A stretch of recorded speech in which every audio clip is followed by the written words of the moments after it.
Our region has so much potential in the future. It can become whatever we envision it to be. I have with me two guests who are going to help us take a deeper look into the issues and possibilities facing our region in the future.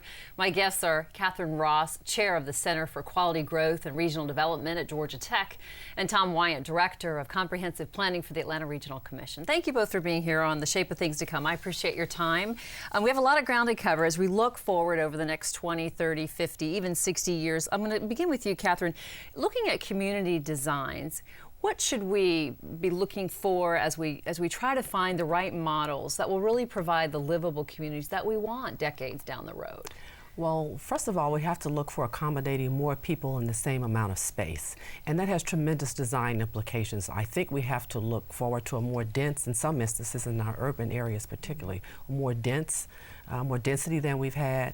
We have to worry a lot more about integrating the opportunity to engage in physical activities, so green infrastructure, parks, trails, more focus on pedestrian amenities, because a lot of what we do now over a very large space we'll have to do over a much more limited spatial footprint than we're used to. And Tom, you had commented, knowing that we're going to get 2 to 3 million more people in the Atlanta region, that one size doesn't fit all. You can't just pick a simple model off the shelf, nor can we use what we've used in the past. No, we can't, because the next 2 million people are going to be very different from the last 2 million people. And while we certainly have to use our land more efficiently, that has implications for our urban areas.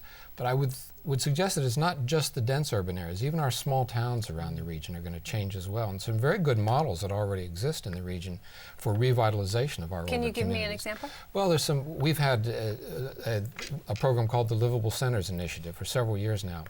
And that's created communities like Suwanee in northern Gwinnett County, which has really recreated a whole new downtown. With the kind of open space that you've talked about, as well as higher density mixed-use development. And it's at a scale that is more dense, but a scale that's appropriate to our small towns. Do you think that in general you have the ear of elected officials, whether they be local or state? I think so. I think many elected officials are very much aware of the changing trends that we have. I take, for example, the development of a recent event, and that was the development of the Transit Planning Board. For the first time in 40 years, since in fact MARTA was created, the principal elected officials have come together and decided we need to rethink the structure for transit in the region, how we're organized to do it, how we fund it. So I think on many of these key issues, elected officials really do understand the profound nature of the change we're facing. Other than that, what should they be doing? I mean, if you had a wish list and you could present it to our state legislator right now, 2007, what would you ask them for?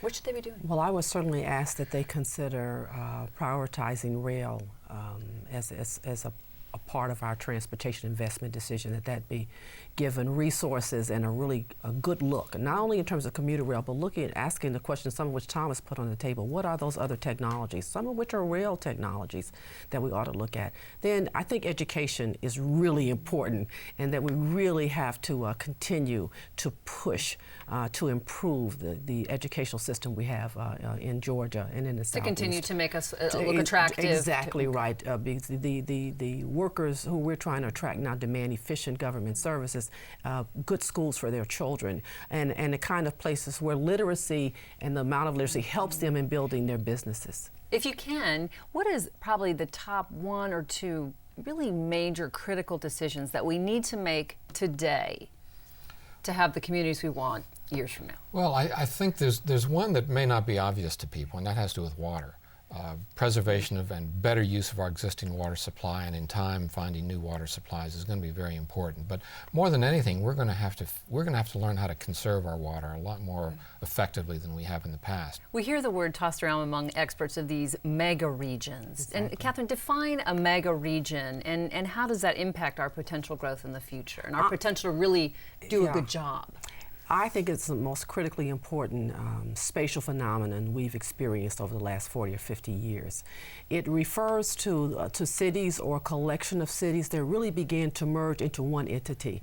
So I give you Charlotte, Atlanta, Raleigh, Birmingham as a corridor of cities, and when you incorporate the areas around them, you have a mega region.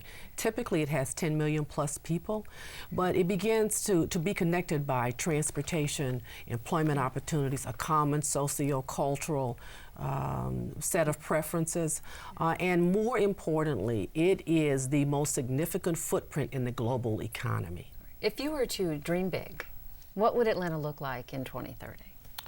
Well, I think Atlanta would be a city that is providing choices for people, providing choices in the kinds of housing that they have available throughout this region. So you don't have to sort of drive until you qualify, which is the phrase that's used now.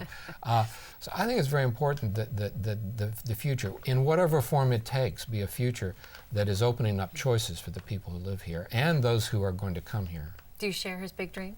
Just some I other do, thoughts? and I guess I'd add that I'd like to get up and be able to go to work and decide I was going to get on a bus and be able to drive, or get on a bus or get on rail, and do it all in a time that made sense for me in terms of what my day was like, to have those kinds of options in front of me. With that, I have to say thank you to both of you, Good. Tom White and Thank Catherine you. Ross. I appreciate your time on the shape of things to come.